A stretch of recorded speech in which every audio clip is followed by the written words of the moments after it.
चलो बच्चों, तो आज हम लोग हिंदी में पोयम नंबर 5 देखें ना। आज हमारी हिंदी की 5th पोयम है। पोयम का नाम है भारत शिर रत्न।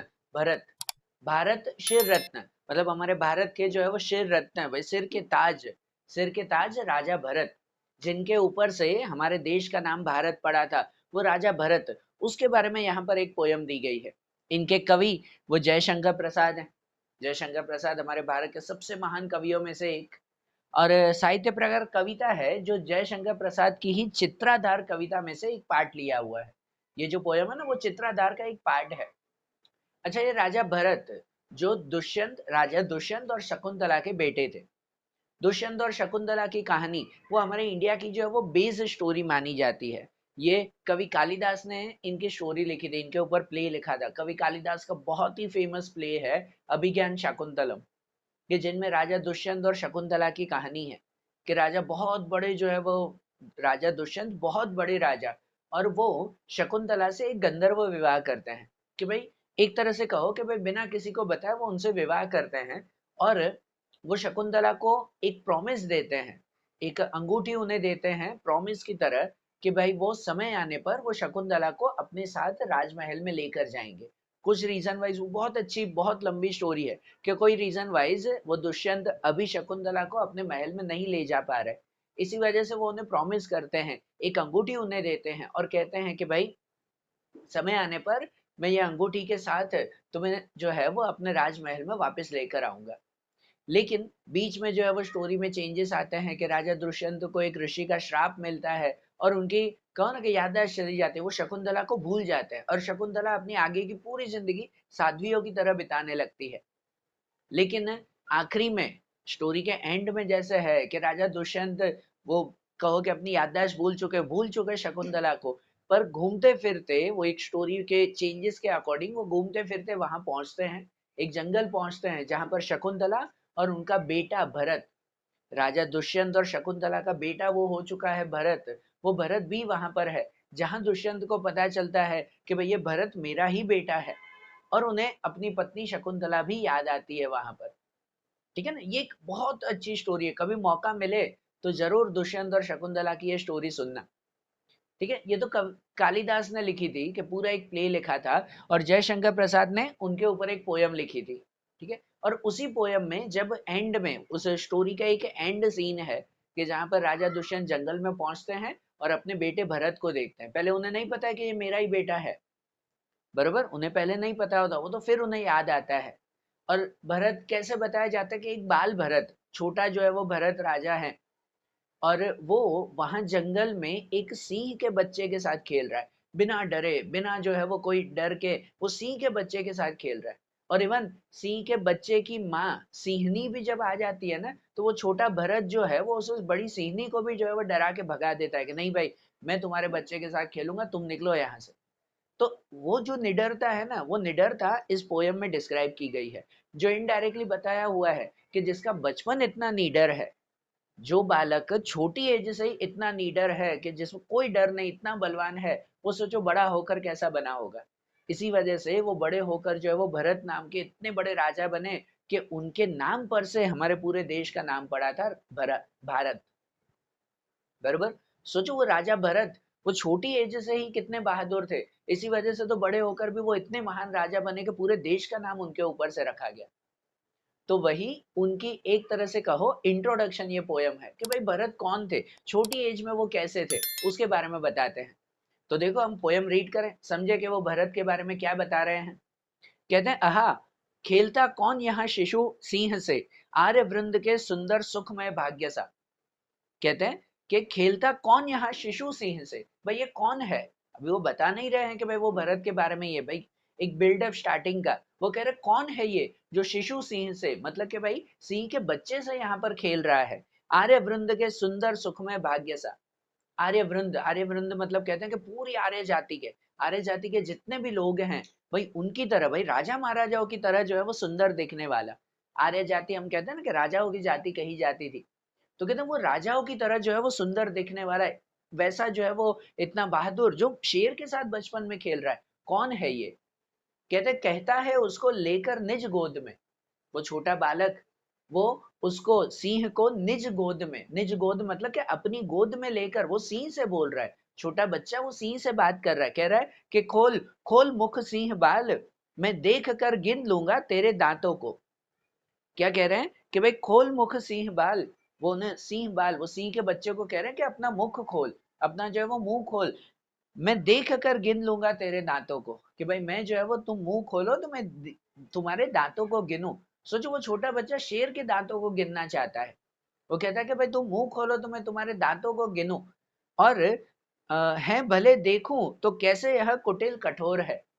कहते हैं कि भाई मैं देखूं तो सही, कि भाई सब बोलते हैं कि शेर के दांत जो है वो इतने कुटिल, इतने कठोर, इतने जो है वो क्या कहते हैं नुकीले होते हैं, तो भाई तुम अपना मुंह खोलो, मैं तुम्हारे दांतों को गिनूं, देखूं कि भाई कैसे ये इतने कठोर बने हुए हैं। सोचो वो छोटा बच्चा जो है वो सिंह के दांतों को गिनना चाह रहा है, वो देखना चाह रहा है कि मैं देखूं तो सही सिंह के दांत जो है वो इतने कुटिल कठोर कितने हैं।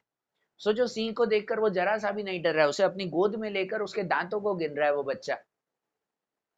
और देख वीर बालक के इस औदत्य को, लगी गरज ने भरी सिंहनी क्रोध से। और देख वीर बालक के इस औदत्य को, ये वीर बालक के इस औदत्य, औदत्य मतलब कि भाई एक तरह का जो है वो उदंड काम, एक बुरा काम, बराबर। जो सिंहनी है, वो सिंह की माँ सिंहनी, वो तो भाई इस बच्चे के जो है वो इस कार्य को औदत्य मतलब कि भाई उदंड खराब ही कहेगी ना, है ना। वो सिंहनी तो कहेगी ना कि भाई ये जो है वो मेरे बच्चे को तंग कर रहा है, बराबर। तो वो सिंह की माँ वहां पर आ गई कि लगी गरज ने भरी सिंहनी क्रोध से, कि वो सिंहनी भी क्रोध से, गुस्से से जो है वो गरजने लगी कि भाई तुम छोड़ो मेरे बच्चे को, बराबर। ये भरत जो है वो सिंह के बच्चे से खेल रहा है, तो वो सिंह की माँ वहां पर आ गई गुस्से में कि भाई हटाओ तुम इसे। लेकिन छड़ी तान कर बोला बालक रोष से। सोचो कि भाई जब वो सिंहनी आ गई, वो सिंह की माँ भी आ गई, तब भी वो बालक डरा नहीं, उल्टा वो माँ के सामने छड़ी लेकर खड़ा हो गया। वो सिंहनी के सामने भी वो भरत छड़ी लेकर खड़ा हो गया कि बाधा देगी क्रीड़ा में यदि तू कभी मार खाएगी, और तुझे दूंगा नहीं इस बच्चे को, चली जा अरे भाग जा। क्या कह रहे हैं कि बाधा देगी क्रीड़ा में यदि तू कभी मार खाएगी।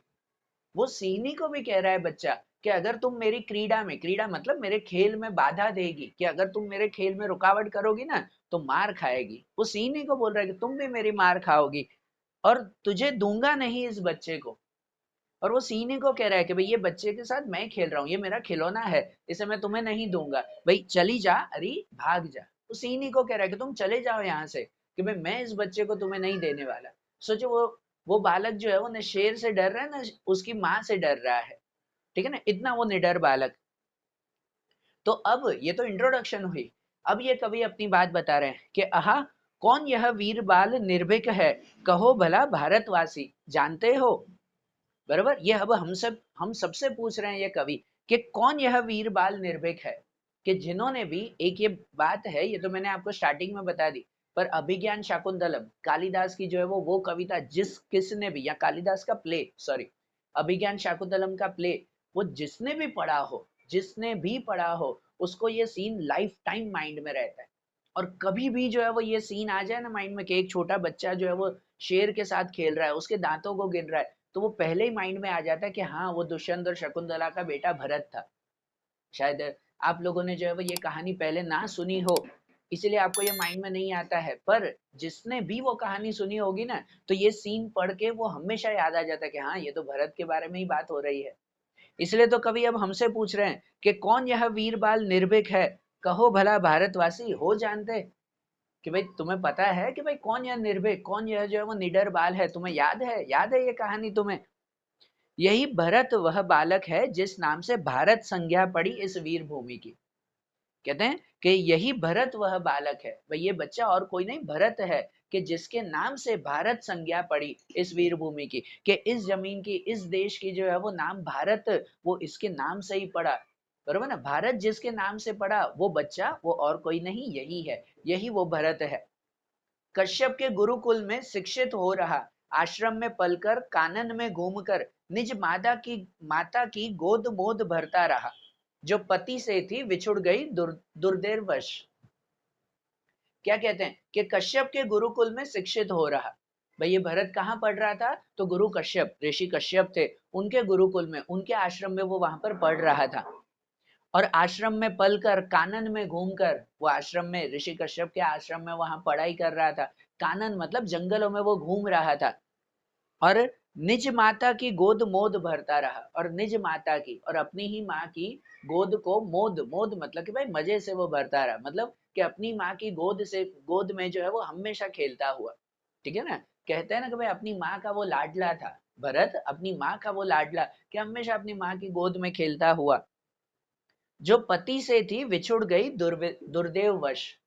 भाई उसकी माँ जो अपने पति से दुर्देव वश, दुर्देव मतलब कह सकते हैं कि भाई बदनसीबी से, जो भाई शकुंतला, जो कहानी में कहे ना कि भाई वो शकुंतला थी, कि जो अपने पति से बदनसीबी से बिछुड़ गई, क्योंकि उसके पति को जो है वो एक ऋषि का श्राप मिला था, उसका पति सब कुछ भूल चुका था, इसकी वजह से ये अपने पति के पास नहीं जा पाई। वो पूरी स्टोरी है। तो कहते हैं ना कि भाई ये भरत की माँ जो अपने पति से बिछुड़ चुकी थी बदनसीबी से, जंगल के शिशु सिंह सभी सहचर रहे, रहा घूमता हो निर्भीक प्रवीर रहे। तो कहते हैं जंगल के शिशु सिंह सभी सहचर रहे, कि भाई इस बच्चे के जो है वो सहचर मतलब साथी, उसके साथ खेलने वाले, साथ घूमने वाले और कोई नहीं, जंगल के शिशु सिंह है। सोचो कि ये बच्चा इतना निडर है कि उसके साथी दूसरे बच्चों के साथ शेर हैं, शेर के बच्चे भी उसके साथी बने हुए हैं। और रहा घूमता हो निर्भीक प्रवीर यह, और ये हमेशा निर्भीक, बिना डरे, प्रवीर मतलब कि एकदम प्रबल वीर, उसकी तरह ये घूमता हुआ, क्योंकि वो जंगलों में बिना किसी से डरे एकदम वीरों की तरह, बहादुरों की तरह ये घूमता हुआ। जिसने अपने बलशाली भुज दंड से भारत का साम्राज्य प्रथम स्थापित किया। यही वो भरत है कि जिसने आगे जाकर अपने बलशाली भुज दंड से, कि अपने बलशाली भुज दंड मतलब अपने हाथों से, अपनी मेहनत से, अपनी जो है वो मेहनत से भारत का साम्राज्य प्रथम स्थापित किया। पहला जो है वो भारत का साम्राज्य, बड़ा जो है वो राज्य तैयार किया, कि जिसके नाम से पूरा जो है वो देश का नाम भारत पड़ा। ठीक है ना, इतना महान राज्य वो तैयार करने वाले वो और कोई नहीं, ये भरत ही है जो उस शेर के बच्चे के साथ खेल रहा है। यह यही वीर, यह बालक है दुष्यंत का, भारत का शिर रत्न भरत शुभ नाम है। ठीक है ना, जो आखिरी में कह रहे हैं ना कि यही वीर यह बालक है दुष्यंत का, कि ये जो वीर बालक, ये जो बहादुर है ना, वो दुष्यंत का बेटा है। भारत का शिर रत्न भरत शुभ नाम है, और भारत का शिर रत्न, भारत के सिर के ताज की तरह इसका शुभ नाम भरत है। तो ये राजा भरत की इंट्रोडक्शन हुई ना एक तरह से, उसके बचपन की बात बताते हुए उसकी इंट्रोडक्शन की गई, कि हाँ ये जो है वो राजा भरत है, कि जिनके ऊपर से हमारे पूरे देश का नाम पड़ा। जो बचपन में इतना बहादुर था, तो सोचो कि उसकी पूरी जिंदगी जो है वो कितनी बहादुरी से बीती होगी। अरे बात ध्यान, पोयम समझ में आ रहा है? सिंपल सी पोयम थी, सिर्फ राजा भरत का इंट्रोडक्शन था, पर ध्यान में रखना है पोयम। और एक सजेशन, कि कभी मौका मिले, कभी मौका मिले तो कोई भी लैंग्वेज में, कालिदास की वो मेन प्ले, कालिदास का मेन प्ले तो संस्कृत में लिखा हुआ था, मैंने खुद पढ़ा है इसलिए सजेशन दे रहा हूँ, कि कोई भी जो है वो लैंग्वेज में मिले ना, संस्कृत, गुजराती, हिंदी, इंग्लिश, जो भाषा आपको आती हो, सब में वो ट्रांसलेट किया हुआ है, पर एक बार ये स्टोरी जरूर पढ़ना, लाइफ टाइम माइंड में रहती है। बरोबर। तो चलो, आज जैसे ये पोयम हमने समझे ना, वैसे ही जो आगे के चैप्टर्स हैं वो अब हम लोग नेक्स्ट वीडियोस में देखेंगे। Okay, thank you.